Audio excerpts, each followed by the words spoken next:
A princess trapped in gold, a servant free in dust. What if I told you the richest person in the room can be the poorest inside, and the one with nothing can have everything that truly matters? This is the story of two girls, same age, same kingdom, completely different worlds. One lived in a palace, the other in poverty, but only one of them was truly free. In a kingdom where the sun kissed the palace domes until they shimmered like fire, there lived a princess who had never touched the earth. Her name was Elara. She was born in a room draped in gold silk, beneath ceilings painted with constellations. Midwives whispered that the stars themselves had leaned closer the night she arrived. From her first breath, her life was wrapped in velvet and expectation. Gold cradle, gold bracelets, golden future. The palace floors were polished so smooth that her reflection followed her everywhere. Servants bowed when she passed. Tutors filled her days with languages, history, and etiquette. She learned how to smile without showing too much joy, how to speak without revealing too much thought, how to walk without ever making a sound. Princesses, after all, did not stomp.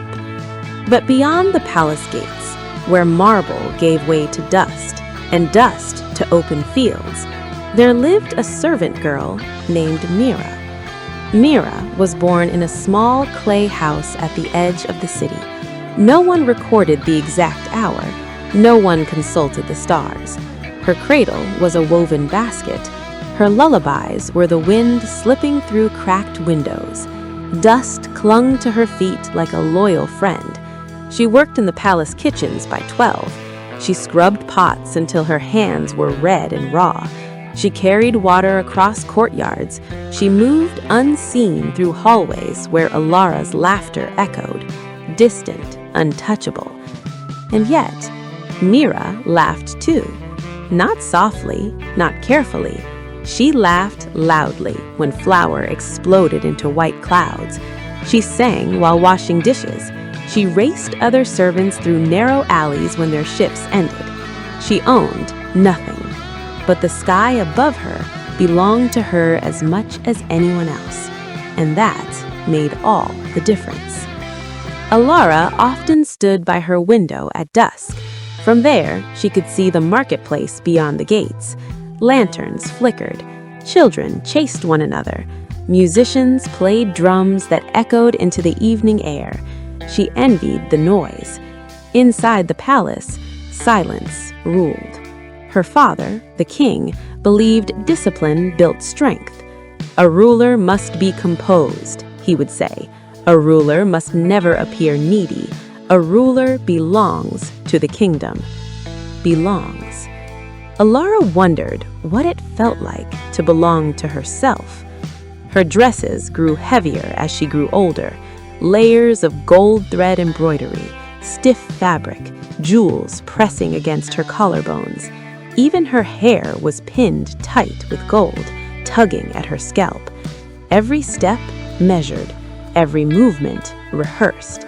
Applause followed her balcony appearances, but it felt hollow. The cheers were not for Elara, they were for the crown.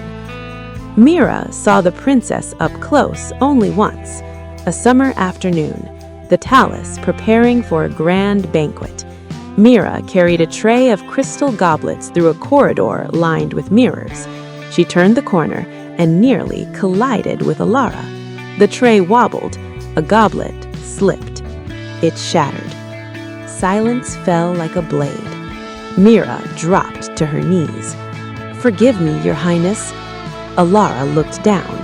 For the first time in her life, she saw someone kneeling, not out of ceremony, but fear. "Are you hurt?" Elara asked softly. Mira blinked, surprised. "No, Your Highness." Their eyes met. Elara noticed dust on Mira's cheek, a loose strand of hair, hands rough from labor. Mira noticed something else. The princess's eyes, were tired. Not bored, not cruel. Tired. Before the guards could rush in, Elara bent down and picked up a shard of glass. "Careful," she whispered. A small moment, but some moments change everything. That night, Elara could not sleep. She kept thinking about Mira's hands, about the way she had spoken, afraid yet grounded. Grounded. Elara realized something shocking. She had never once stepped barefoot outside. The next morning, something inside her shifted. She removed her golden slippers, waited, listened, then slipped quietly through a servant's side door. The gardens stretched before her, dew still clinging to the grass. She stepped on it. The earth was cold, soft, alive. A laugh escaped her lips, unplanned, uncontrolled, real. She wandered farther, past roses, fountains, and hedges, until she reached the wheat fields. There she saw Mira, sleeves rolled up, sun warming her skin, freer than any queen. Mira froze. "Your Highness, you shouldn't be here." "Why?" Elara asked. "Because this isn't your world." Elara looked at the horizon, golden waves of wheat bending in the wind. "Maybe," she whispered, "that's the problem." Weeks passed. Elara returned, always quietly, always without gold. She asked questions no one had ever answered. What does it feel like to choose your own path? What do you dream about when no one is watching? Are you ever afraid? Mira answered honestly. "Yes, I'm afraid, but my fear belongs to me." That sentence struck deeper than any royal decree. Fear that belongs to me. Elara's fear did not belong to her. It belonged to the throne, to alliances, to expectations, to a kingdom that loved the idea of her more than the person she was. Then the announcement came. Elara was to be married. A distant prince, a political alliance, a strategic union. Fireworks filled the sky, but inside her lungs, there was only smoke. "They're giving me away," Elara told Mira that night. "You are not an object," Mira said firmly. "It doesn't matter what I am, it matters what I represent." The wind howled softly. Mira scooped a handful of dust and let it slip through her fingers. "This is mine," she said. "It stains my skin, it cracks my nails, but it is mine." Elara stared at the falling grains. Gold had never slipped like that. Gold clung, gold trapped. Dust moved. Dust was alive. The morning of the wedding arrived. The palace glittered brighter than ever. Trumpets, crowds, celebration. Elara stood before a mirror, wrapped in gold heavier than chains.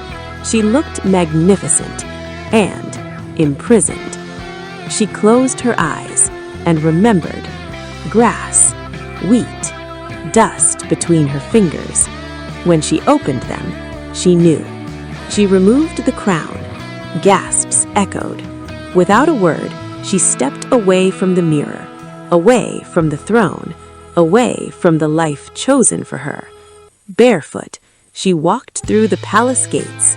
The guards did not stop her, because what they saw was not rebellion, it was freedom. Years later, the kingdom still whispered about the vanished princess, but in a small village beyond the Golden City, a woman named Elara worked beneath an open sky. Her hands were no longer soft. Her laughter was no longer rehearsed. Dust clung to her ankles, and she never washed it away. As for Mira, she rose as a leader among the workers, respected, not because she bowed, but because she stood tall. The palace walls eventually cracked. Gold faded. Crowns changed heads, but the fields remained. And sometimes at sunset, two women could be seen sitting side by side in the wheat. One born in gold, one born in dust. Only one had been trapped. Only one had needed to escape. The world believed the servant had less, but the truth, the servant had always been free. If this story touched something real inside you, like, share, and subscribe for more stories that don't just entertain, but awaken something deeper. Please subscribe to my channel. It would mean so much to me. Thank you for your support.